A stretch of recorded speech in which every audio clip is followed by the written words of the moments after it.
बिहार में एक भर्ती आ चुकी है जिसमें आप लोग को एग्जाम नहीं देना पड़ेगा। आपका 12th ग्रेजुएशन या पीजी के परसेंटेज के अनुसार आपका रिजल्ट बनाया जाएगा और आपको नौकरी दिया जाएगा। ये एक ऐसा नौकरी होगा जहां पे आपका सैलरी तो कम होगा लेकिन ऊपरी इनकम आपके सैलरी से ज्यादा हो सकता है। वो आप पे डिपेंड करता है कि आप कैसे कमाना चाहते हैं। इस फॉर्म को सभी लोग अप्लाई कर सकते हैं जो 12th पास कर चुके हैं। आप महिला है, चाहे पुरुष है या दिव्यांग भी हैं, आप इस फॉर्म को अप्लाई कर सकते हैं। नमस्कार दोस्तों, आनंद स्टडी ऑनलाइन चैनल में आप लोग का फिर से एक बार स्वागत है। तो एक नई भर्ती का आप लोग को हम जानकारी देते हैं जिसको मेल भी अप्लाई कर सकते हैं, फीमेल भी। अगर आप दिव्यांग हैं तब भी आप इसको अप्लाई कर सकते हैं। और ये ऐसा वैकेंसी है जहां पे आपसे लिखित परीक्षा, रिटन एग्जाम नहीं लिया जाएगा, सिर्फ आपके नंबर बेसिस पे। अगर आप 12th पास है तभी इस वैकेंसी के लिए आप अप्लाई कर सकते हैं। अगर आप ग्रेजुएशन कर लिए तो आपको और फायदा मिलना है। अगर आप पीजी कर चुके हैं पोस्ट ग्रेजुएशन तब आपको और फायदा यहाँ पे मिलना है। कैसे क्या फायदा होगा, कैसे इसका सैलरी यहाँ पे ऊपरी इनकम से कम है और कैसे आप इस नौकरी को ले सकते हैं, ये सभी चीज आपको हम यहाँ पे समझाते हैं। सबसे पहले आपको बता दें, यहाँ पे 1583 पोस्ट निकला हुआ है और इस वैकेंसी का नाम क्या होगा तो बिहार ग्राम कचहरी सचिव की नई भर्ती है। और इस भर्ती को बिहार पंचायती राज के द्वारा निकाला जाता है। मैक्सिमम भर्ती यहाँ पे निकाला गया है जिसको आप अलग अलग पंचायत में अप्लाई कर सकते हैं। अपने पंचायत में भी आप इसको अप्लाई कर सकते हैं। जहां भी वैकेंसी निकला हुआ है वो डिटेल्स आपको हम बताएंगे कहां पे चेक करना है। ठीक है, इस वीडियो को पूरा देख लीजिएगा। इस भर्ती से संबंधित आपका डाउट खत्म हो जाएगा। यानी कि अगर आप भरना चाहते हैं तो कैसे आप इसको भर सकते हैं और क्या फायदा इसमें आप उठा सकते हैं और क्या आपका रिजल्ट होगा या नहीं होगा, ये सभी चीज बताएंगे। ठीक है, अप्लाई डेट, फॉर्म का जो अप्लाई डेट है वो आपका शुरू हो चुका है। आप आज से भी इस फॉर्म को डाल सकते हैं और लास्ट डेट इसका 29 जनवरी तक रखा गया है। यानी कि 29 जनवरी 2025 तक आप इसको अप्लाई करेंगे। फॉर्म भरने में आपको 0 रुपया लग रहा है, लेकिन कहीं एक जगह आपको पैसा लग रहा है, वो कहां लगता है ये आपको हम आगे बताने वाले हैं। इसमें एज क्या मांगा गया है तो यहाँ पे मिनिमम आपका 18 साल अगर पूरा हो गया है, आप ध्यान देंगे, अगर आप मेल हैं, फीमेल हैं या दिव्यांग हैं, अगर आपका 18 साल पूरा हो गया इस भर्ती को आप भर सकते हैं। यानी कि आप ग्राम कचहरी की नई भर्ती को भर सकते हैं। और यहाँ पे सभी डाटा आपके लिए हम लिख करके ले आए हैं। यानी कैसे आप इसमें फायदा उठा सकते हैं, कैसे आपका जॉब होगा, क्या इसमें काम आपको करना पड़ेगा, ये सभी चीज को आपको हम समझाने वाले हैं। तो ध्यान से इस वीडियो को देखना है। मिनिमम 18 वर्ष आपका पूरा होना चाहिए। 37 वर्ष जिसका मतलब 18 से 37 किसके लिए तो जनरल और ईडब्ल्यूएस के जितने भी मेल कैंडिडेट हैं यानी पुरुष हैं उनके लिए 37 वर्ष तक की अवस्था में आप इस फॉर्म को भर सकते हैं। अगर आप फीमेल हैं तो आप यहाँ पे 18 से लेकर के 42 तक आप इसको डाल सकते हैं। 42 साल तक उम्र दिया गया है। अगर आप बीसी ईबीसी के मेल फीमेल दोनों कैंडिडेट हैं तो आपको 40 साल तक यहाँ पे उम्र दिया गया है। मतलब 18 से लेकर के 40 साल तक आप इसको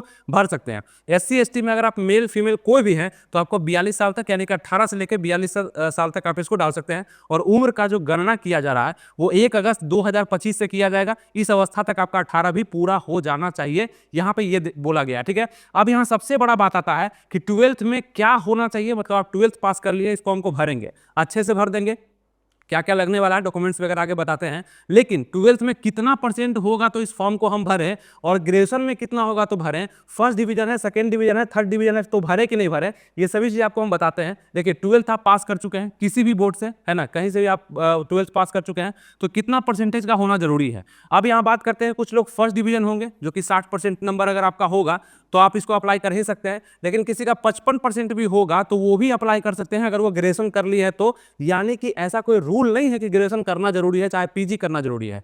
रूल यही है कि अगर 12th पास कर लिए हैं तो आप इस फॉर्म के लिए एलिजिबल हैं। लेकिन मायने यहाँ पे ये रखता है कि फॉर्म भरने के बाद आपका सिलेक्शन भी तो होना चाहिए। सिलेक्शन आपके नंबर बेसिस पे लिया जाएगा। मतलब कितना नंबर आपका आया है इंटर में, ग्रेजुएशन में, पीजी में, है ना। अगर आप सिर्फ इंटर पास हैं तो आपका सिर्फ इंटर का नंबर ऐड होगा। अगर आप ग्रेजुएशन कर लिए हैं तो यहाँ पे कहा गया है कि 10% एक्स्ट्रा हम देंगे नंबर, है ना। अगर पीजी कर लिए हैं तो 20% एक्स्ट्रा नंबर देंगे। यानी कि जब आपका मेगा सूची बनेगा, आपका अंतिम मेगा सूची बनेगा तो वहाँ पे आपका नंबरिंग के अनुसार आपका सिलेक्शन होना है। तो ये चीज़ यहाँ पे कहा गया है। यानी कि आप समझ करके चलिए, अगर आप 55% या 50% भी आपका इंटर में है और अगर आप ग्रेजुएशन कर लिए हैं और पीजी कर लिए वहाँ भी अच्छा नंबर है तो आप इस फॉर्म को भर दीजिएगा, आपका सिलेक्शन हो जाएगा। क्योंकि अगर आपका यहाँ पे 50% है और ग्रेजुएशन में अच्छा मार्क्स है तो वहाँ पे 10 नंबर मिल गया, यानी कि यहाँ पे 60 नंबर हो गया। पीजी में भी अच्छा मार्क्स है, फिर आपको 20 नंबर, यानी कि इसी में 20 नंबर, 50 में और 20 नंबर होगा तो 70 मिल गया आपका। वो 60 में आपका ऐड नहीं होगा पीजी वाला। अगर पीजी कर लिया है तो 50 में ही 20 ऐड होकर 70 नंबर हो जाएगा। तो हो सकता है कि आपका सिलेक्शन हो जाए। तो इस चीज़ को समझ गए। यानी कि आपको फॉर्म को भरने के लिए थोड़ा सा परसेंटेज का होना जरूरी होगा, चाहे आप इंटर पास कर लिए, चाहे ग्रेजुएशन में है, चाहे आप पीजी भी कर चुके हैं। ठीक है, ये चीज़। अब बात करते हैं इस फॉर्म को भरने में डॉक्यूमेंट्स क्या क्या लगने वाला है। डॉक्यूमेंट्स में अगर बात कर लें तो यहाँ पे मार्कशीट लगेगा जो कि 10th और 12th का लगेगा। यानी आप 10th पास किए होंगे तभी आप 12th देंगे तो यहाँ पे मार्कशीट लग जाएगा। फिर आपका जाति प्रमाण पत्र, जिस भी जाति से एनसीएल वगैरह जो भी आपका होगा वो आपका यहाँ पे लग जाना है। ओबीसी है, एससी एसटी है, चाहे दिव्यांग है, आप पीएस कैंडिडेट है तो आपका भी यहाँ पे सर्टिफिकेट लगना है। ठीक है, ये सब अपलोड होगा। और आपको एक बात बता दें, इसका जो फॉर्म अप्लाई होगा वो ऑनलाइन ही होना है, मतलब ऑफलाइन इस फॉर्म को आप नहीं डाल सकते हैं। आप खुद से डालिए या साइबर कैफे में जाकर भरवाइए फॉर्म को। ये यहाँ पे अप्लाई लिंक जो दिख रहा है यहाँ पे, ये वेबसाइट है, यहीं पे जाकर के आप फॉर्म को अप्लाई कर सकते हैं। इसका ऑफिशियल वेबसाइट है इस वैकेंसी के लिए, जो आपको हम लगा करके दे दिए। ठीक है, अब बात करते हैं जाति प्रमाण पत्र आप बना लेंगे, निवास प्रमाण पत्र जिसको हम आवासीय बोलते हैं, डोमिसाइल। अब आप पूछेंगे ये सब कहाँ बनता है, हमें बताइए। ये आपके ब्लॉक में बनता है, आपके नजदीकी ब्लॉक जो भी होगा जहाँ पे एसडीओ बीडीओ वगैरह बैठते हैं, वहां पे जाइएगा, कोई ना कोई आपको जातीय आवासीय आपका बना करके दे देगा। अगर नहीं बनवाए हुए हैं तो ईडब्ल्यूएस सर्टिफिकेट भी बनवा लीजिएगा, अगर नहीं बनाए हुए हैं तो। एक यहाँ पे सबसे बड़ा झमेला है शपथ पत्र का, जो इसमें थोड़ा सा अलग से मांगा जाता है, क्योंकि ये पंचायत लेवल की वैकेंसी है, ये शुरुआत से चलते आ रही है, और इस वैकेंसी के लिए हमेशा से शपथ पत्र का होना जरूरी होता है, जो कि एक नोटरी द्वारा बनता है। ये कहाँ से बनेगा, तो ये आपके नजदीकी कोई भी कोर्ट होगा ना, आपका छोटा मोटा जो कोर्ट आपके अनुमंडल में होता है, वहां भी जाइएगा, किसी वकील से आप मिलिएगा कि हमको नोटरी बनवाना है, शपथ पत्र बनवाना है। किस परीक्षा के लिए, तो यहाँ पे हमको बिहार ग्राम कचहरी सचिव के लिए बनवाना है, तो आपको बना करके दे देगा। यानी कि वहां पे 100 रुपए का स्टाम्प पेपर पे कुछ स्टिकर चिपका करके वहां पे लिखा जाएगा कि हम इस वैकेंसी के लिए भर रहे हैं और अच्छे से काम करेंगे, ये सब लिख करके वो आपका बना देगा। कुछ रुपया वो ले लेगा बनाने में, मतलब हो सकता है 150-200 रुपया भी आपका लग जाए वहां पे। तो यहीं पे बस आपका रुपया लग रहा है, मतलब फॉर्म भरने में 0 रुपया, लेकिन यहीं पे आपका 150 रुपया लग जाए या 200 लग जाए या 250 भी लग जाएगा, यहीं पे आपका फॉर्म भरने में। ये नोटरी मांगा जा रहा है, जो कि शपथ पत्र होता है, आपके द्वारा सिग्नेचर यहाँ पे लिया जाता है कि आप इस वैकेंसी के लिए निष्ठापूर्वक काम करेंगे। या आप बताइए कि आपका नाम क्या है, क्या करते हैं, ये सब उसमें लिखा हुआ रहेगा। ठीक है, तो कहाँ बनेगा,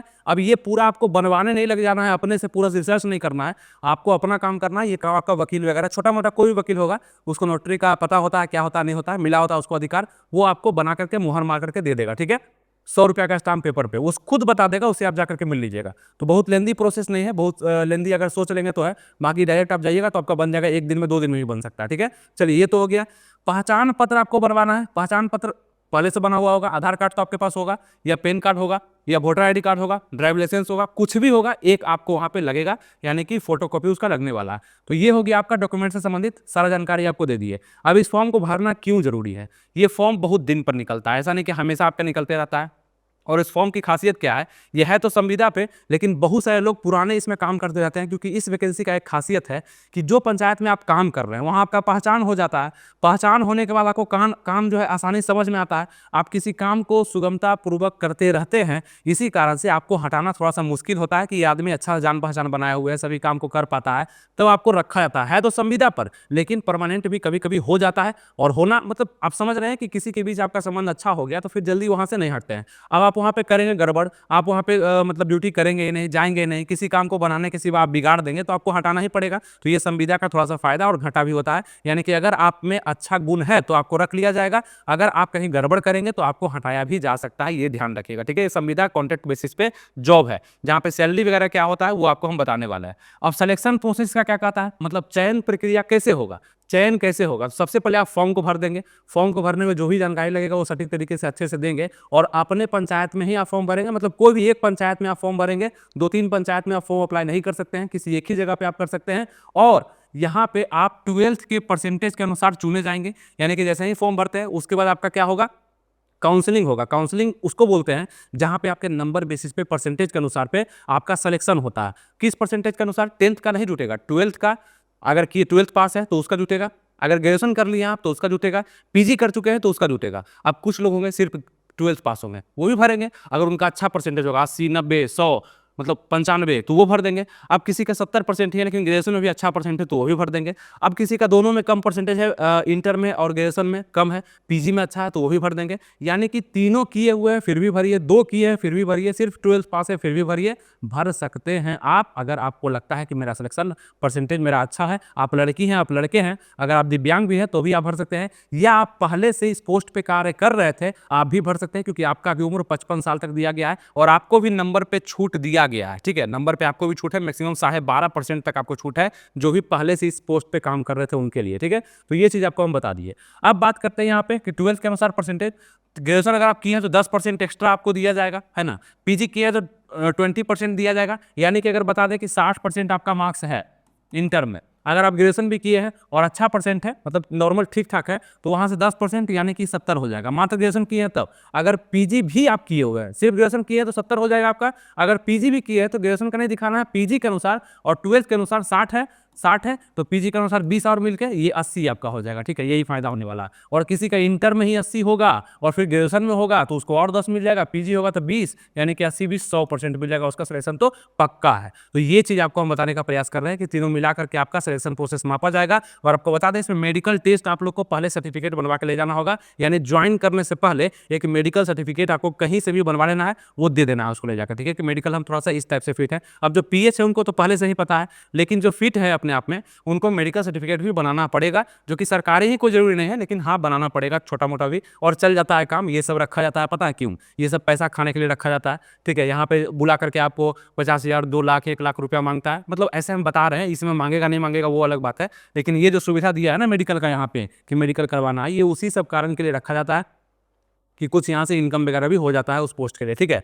तो ये सब चीज़ हम बता रहे हैं। अब 6,000 रुपये वेतन देगा, 2 लाख रुपया घूस मांग देगा, कौन इसमें जाएगा? कोई नहीं जाने वाला है। इसलिए यहाँ पे थोड़ा सतर्क वगैरह भी रहना है, आपको हम बता देंगे। हमसे जुड़े रहिएगा, सब्सक्राइब, लाइक, शेयर इस चैनल को कर दीजिएगा ताकि आपको कोई भी जानकारी हम दे पाएंगे, ठीक है। इस चैनल से जुड़े रहिएगा। हमारा एप्लीकेशन भी है, वहाँ क्लास चलता है बिहार पुलिस का, बिहार डीएड का, बिहार बीएड का, शिक्षा पद का एप्लीकेशन है, इसको भी डाउनलोड कर लीजिएगा। अगर भविष्य में काम पड़े आपको या आपके नज़दीकी कोई कर रहे हैं तो आप यहाँ पे जाकर के एडमिशन ले सकते हैं, कोई दिक्कत आपको नहीं होने वाला, ठीक है। तो ये सब चीज़ आप समझ गए। बाकी यहाँ पे सिलेक्शन जो है आपका मेरिट के अनुसार होगा और मेरिट में यही सब आपका चेक किया जाएगा। सभी चीज़ बता दिए, आगे बढ़ते हैं। आगे आपका जानकारी है कि सैलरी यहाँ पे स्टार्टिंग है जो 6,000 का है, लेकिन इसके लिए सूचना मिला है कुछ दिन पहले पेपर कटिंग के माध्यम से कि आपका सैलरी बढ़ा करके 12,000 किया जाएगा, जो कि अचानक से तो नहीं किया जाना चाहिए, लेकिन 6,000, 7,000, 8,000 और इससे ज़्यादा ऊपरी आप 4-5,000 या 8,000 तक भी आप यहाँ पे कमा सकते हैं, अगर आप पंचायत में अच्छा पकड़ बना लिए हैं, आपका पहुँच अच्छा है, बोलने अच्छा आता है, संबंध बनाने अच्छा आता है। होता नहीं कि किसी के बीच में मामला था, सुलझा दिए, कुछ ऊंच नीच करके कुछ पैसा वो दे ही देगा, कुछ से मिठाई आपके घर पहुंचा ही देगा, कुछ इस तरह का मामला होता है। तो पंचायत में अच्छा खासा इनकम आपका हो जाता है, जो कि आप खुद भी अपने पंचायत में देखते होंगे कैसे आपका मुखिया जी रहा है, कैसे आपका सरपंच जी रहा है, कैसे आपके वार्ड मेंबर जी रहे हैं और कैसे पंचायत सचिव वगैरह जीता है। उसी प्रकार से आपको भी फायदा मिलने वाला है, बहुत ज़्यादा फायदा नहीं, लेकिन फायदा का कुछ % आपको भी मिलने वाला है, ठीक है। तो ये हम क्लियर बता पाते हैं आपको, इसीलिए आप हम पे भरोसा भी करते हैं। आपको किसी भी बात को हम अच्छे से समझा देते हैं ताकि आपको समझ में आ जाए। ऐसा नहीं कि सिर्फ 6,000 सैलरी है तो बस इसी पे आपको जीना होगा, आप अपना खर्चा निकाल लेंगे, ठीक है। और ये सैलरी बढ़ाने का बात कहा गया कि 12,000 तक हो सकता है। अब बात आपका एक और क्वेश्चन आएगा कि संविदा का जॉब है, कॉन्ट्रैक्ट बेसिस पे है, तो क्या इस पे हटाया भी जा सकता है, यानी कि हम हट भी सकते हैं भविष्य में? तो यहाँ पे आपके काम पे डिपेंड करता है कि आप काम कैसा करते हैं, नाम कैसा बनाते हैं, पहचान कैसा बनाते हैं, इसी पे डिपेंड करता है। अगर पहचान आपका अच्छा होगा, काम आपका अच्छा होगा तो आपको नहीं हटाया जाएगा, और अगर आप बहुत मतलब आप हट भी मतलब काम आपका अच्छा होगा तो नहीं हटाया जाएगा। अगर आप बहुत गड़बड़ करते हैं, मतलब गड़बड़ करते हुए पकड़े जाते हैं, अच्छा से काम को नहीं करते हैं, निष्ठापूर्वक आप नहीं करते हैं काम को, जो कि शपथ पत्र में आप डालेंगे, नहीं करेंगे, तो आपको हटाया भी जा सकता है, आपकी जगह पे कोई और लोग को बहाल किया जाएगा। और वो तभी होता है, क्रिटिकल कंडीशन में होता है, जब आप गलती करते हैं तब। ऐसे आपका मतलब जॉब रहता ही है, पैसा आप कमा पाते हैं और पहचान भी आप बना पाते हैं, ठीक है। ये चीज़ अनुभव के आधार पर भी इस जॉब में रखा जाता है, अच्छा खासा आपको यहाँ पे मिलता है। जैसे देखिए ना, अब जो इंटर किया हुआ, ठीक है, और एक ग्रेजुएशन किया हुआ, एक पीजी किया हुआ, ये तीनों में आपके अनुसार नॉर्मल बिना देखे हुए आप किसको बोलेंगे कि अनुभव ज़्यादा है? तो पीजी वाले को ज़्यादा अनुभव होगा, फिर ग्रेजुएशन वाले को होगा, और तब जाके इंटर वाले को होगा। इसी प्रकार से यहाँ भी है कि जो पुराने हो जाते हैं उसको अनुभव ज़्यादा होता है, जो नया बहाल होता है उसको अनुभव कम होता है। पुराने वाले को हटाने से अच्छा है कि नए वाले को बहाल ही ना करें, इस तरह से भी यहाँ पे काम किया जाता है, ठीक है। तो ये सब चीज़ आपको समझ में आ चुका होगा कि यहाँ पे आप किस तरह से काम कर सकते हैं। बाकी आगे बढ़ते हैं हम। यहाँ पे